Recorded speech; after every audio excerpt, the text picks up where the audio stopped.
Vengo de conocer los reinos que he inventado, los autores colombianos y la literatura italiana.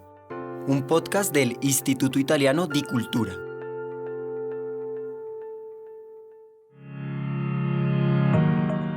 En este episodio, Santiago Gamboa nos habla de La soledad de los números primos, de Paolo Giordano. La soledad de los números primos, de Paolo Giordano, un novelista muy joven italiano, nacido en 1982 en la ciudad de Turín, en el norte de Italia. ¿Por qué recomiendo esta novela? Esta novela es uno de los casos literarios que se registran en la literatura de un escritor que desde muy joven y con su primer libro obtiene lo que podríamos denominar un éxito descomunal con su primer libro.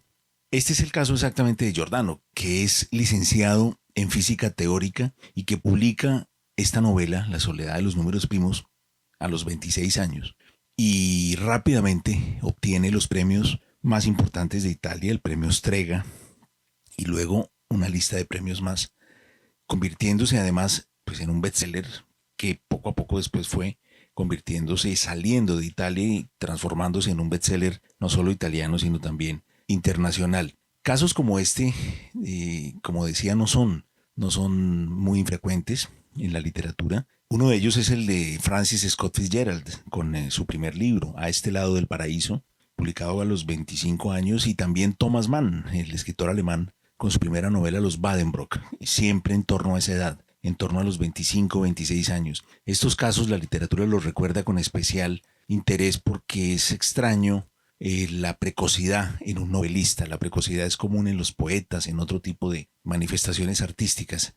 En la novela es más extraño, por eso la literatura las recuerda. En el caso de La soledad de los números primos, el tema central de esta novela es sobre todo la vida de dos personajes. Una mujer, una joven que se llama Alice della Rocca, y Mattia, que es, digamos, el joven, y ellos dos serán los protagonistas de la historia, una historia que comienza con cada uno, con lo que le ocurre a cada uno en su primera juventud. Estos jóvenes pertenecen a lo que podemos denominar la burguesía de la ciudad de Turín, que además es una ciudad muy sofisticada y muy elegante, y como les decía, cada uno vive a su manera lo que podemos denominar una tragedia durante su infancia, antes de conocerse ellos dos. Estas tragedias los van a marcar a lo largo de la vida y harán que cada uno, por su lado, sea una persona muy diferente al resto, a las personas de su entorno y en general a las que van a conocer a lo largo de sus vidas. ¿Qué fue lo que les pasó? La tragedia de Alice tiene que ver con un accidente de esquí que la deja coja ya para el resto de su vida y del que, por cierto, se salva gracias a un verdadero milagro. Es el primer capítulo del libro, la historia de Alice y de su accidente. Y esto le pasa por practicar a la fuerza, un deporte que realmente no le gustaba y que hacía solamente por darle gusto a los anhelos de su padre. Por eso ella no sigue las consignas, se deja enredar por una miniserie de casualidades desdichadas y acaba quedándose sola en un grupo en la montaña y teniendo este accidente. En el caso de Mattia, el otro protagonista, el protagonista masculino, la historia triste tiene que ver con su hermana gemela, Michela, que nace con un retraso mental, es decir, dos gemelos, uno de ellos con un retraso mental, Michela, y Mattia, su hermano. Este hecho, por supuesto, trastornó la infancia de Mattia, porque al tener que estar permanentemente acompañado de su hermana con un retraso mental, siempre se vio poco aislado de los demás. Y esto hizo que su infancia fuera muy solitaria. En el colegio estaban juntos, pero él siempre tenía la obligación de cuidar a su hermana y por lo tanto, puesto que los niños, el mundo de la infancia es un mundo cruel, no había una comprensión hacia la situación de Michela y por lo tanto Mattia estaba siempre con ella y entonces de ahí la soledad de ese joven en su entorno y por momentos y con mucha frecuencia también su resentimiento, el resentimiento hacia la situación que vive y que en algunos casos por supuesto se proyectaba directamente sobre su hermana. Todo esto es el ambiente en el que Mattia vive su infancia hasta que un día decide emanciparse. Lo invitan a una fiesta infantil, pocas veces lo invitaban, precisamente por considerar que la hermana, por su retraso mental, pues no era una persona fácil de manejar, pues muchos compañeros no los invitaban a los dos a las fiestas. Finalmente los invitan a los dos a una fiesta y él entonces planea lo que él considera una especie de emancipación. ¿Y en qué consiste? Para ir solo a esta fiesta infantil, a la que pues por supuesto debían ir juntos, Matías, que se iba a ir a pie desde su casa con su hermana hasta la fiesta porque son vecinos, decide pues hacer un acto muy temerario y es dejar a su hermana en el parque, dejarla en el parque para irse él solo a la fiesta y poder durante un par de horas sentirse como un niño normal, como los demás niños. Toma esa decisión, deja a su hermana en el parque y le dice que se quede ahí, que no se mueva. Es un parque como son los parques pues en la ciudad de Turín, con árboles, muy verde. La deja en una banca y le dice no te muevas de acá. Y se va a la fiesta, con la idea, insisto, de recogerla unas horas más tarde.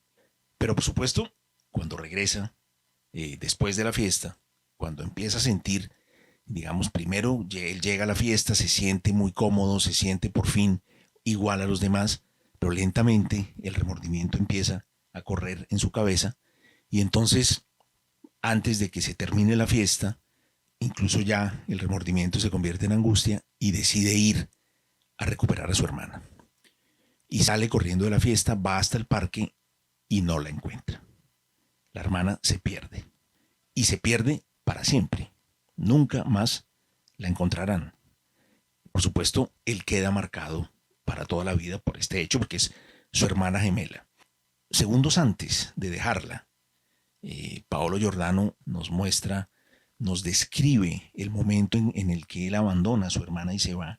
Y es un momento extraordinariamente intenso en el libro que quisiera leer. En el momento en que la va a dejar, Matías le habla a su hermana cuando están en el parque y le dice: Miki, escúchame bien, le dijo Matías. ¿Me escuchas?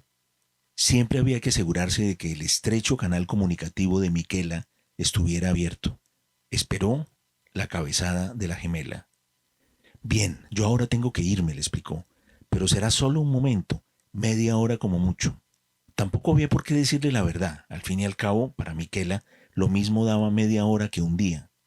Al decir de la doctora, el desarrollo de su percepción espaciotemporal no había pasado del estadio preconsciente y Matías comprendió bien lo que eso significaba.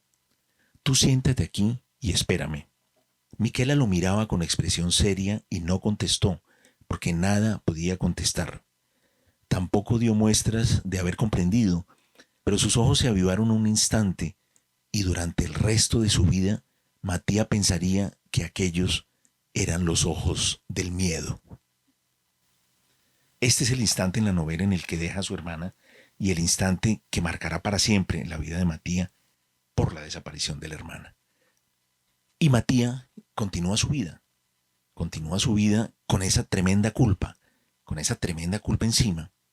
Y, por supuesto, esa culpa y esa tragedia, ese recuerdo, hace que él sea una persona completamente diferente a los demás. Luego hay una serie de elementos biográficos, digamos, de Paolo Giordano, el autor.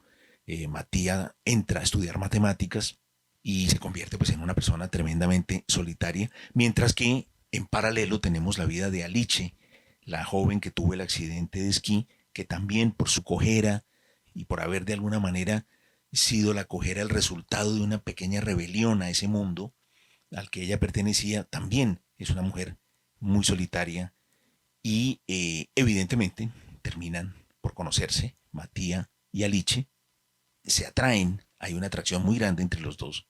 Ambos tienen la percepción de que el otro los comprende, o sea, de que se comprenden mutuamente precisamente por tener ambos en su infancia cosas trágicas que los han modificado y que los han marcado de un modo especial. Es decir, son seres especiales y como ellos se consideran a sí mismos, casos únicos. Además, Matías es una especie de genio de la matemática. Tiene un talento innato que pareciera por momentos provenir de la misma culpa engendrada por la tragedia.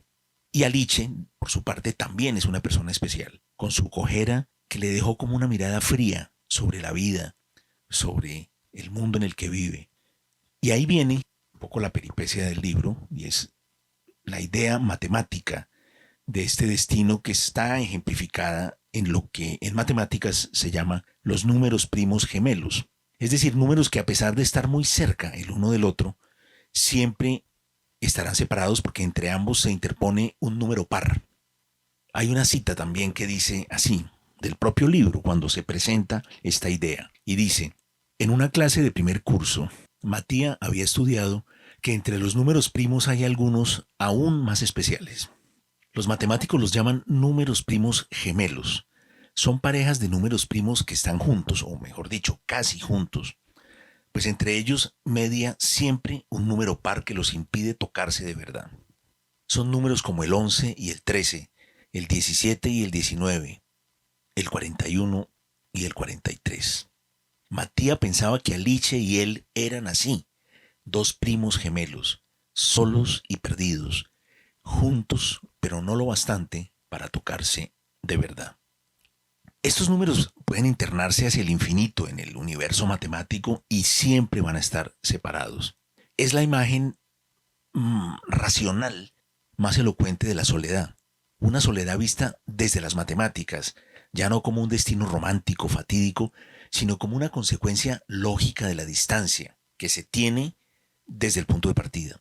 La soledad en ellos no es solamente de cara a todos los demás personajes que encuentran a lo largo de sus vidas y con quienes establecen efímeras relaciones, sino sobre todo entre ellos mismos.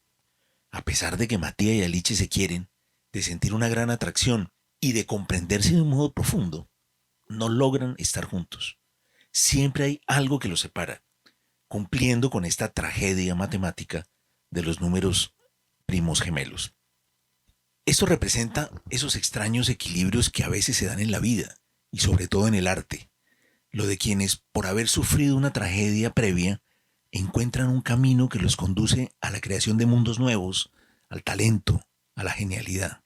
Pero es un camino solitario. La soledad del número primo es, de algún modo, la metáfora ideal del artista romántico, el que se interna en un bosque de símbolos, pero siempre está solo, y su arte es lo único con lo que cuenta para establecer algún tipo de relación con el mundo. El arte sería el único modo de comunicar con ese mundo en el que el artista, que se siente solo, desarraigado, y al que no cree pertenecer, porque precisamente su excepcionalidad lo aleja del resto de las personas. Insisto, es una de las metáforas literarias y humanas del talento, que en cambio, tristemente, tiene como consecuencia la soledad del artista, que en el caso de esta novela nos viene presentada de un modo diferente, ¿no? Porque nos viene mostrada, como les decía, desde el punto de vista matemático. Tal vez la pregunta más dolorosa y humana que parece flotar sobre toda esta novela es: ¿se puede ser feliz de esa manera? Alice y Matías no son felices y de algún modo buscan la felicidad. Aun si las decisiones que toman y el rumbo que le dan a sus vidas los van más bien es como alejando de esa felicidad. Y entonces viene la terrible pregunta: ¿Es entonces la excepcionalidad un impedimento para ser feliz? En el caso de Matías es más fácil encontrar una respuesta, porque su tragedia tiene un enorme componente de culpa, y la culpa aísla, aleja de los demás. ¿Quién puede quitarnos la culpa? ¿Quién puede lavar nuestra vida pasada? Nadie, porque lo de Matías es una herida que se abre con el tiempo, y la desaparición de su hermana, culpa, digamos, de su gesto de infancia, es algo que no tiene remedio. El referente temático, entonces, de esta novela está concentrado en eso, en almas tímidas, solitarias, pero gemelas. Dos soledades que se reconocen. Por otro lado, La soledad de los números primos de Pablo Giordano es también una historia de amor de corte clásico. Es una versión, digamos, contemporánea, italiana, del fin de siglo, principios del siglo XXI, de esa vieja peripecia que puede resumirse en muchos de las historias literarias y que consiste básicamente en que dos personas quieren estar juntas y muchas cosas se interponen. Además de todo lo anterior, de todo el drama humano, la novela es también un retrato de esa sociedad torinesa de clase media alta, de las ilusiones, de los anhelos y de las etapas a las que se debe llegar para ser aceptado en ese mundo e incluso para ser admirado. Y La soledad de los números primos de Paolo Giordano, una extraordinaria y muy recomendada novela.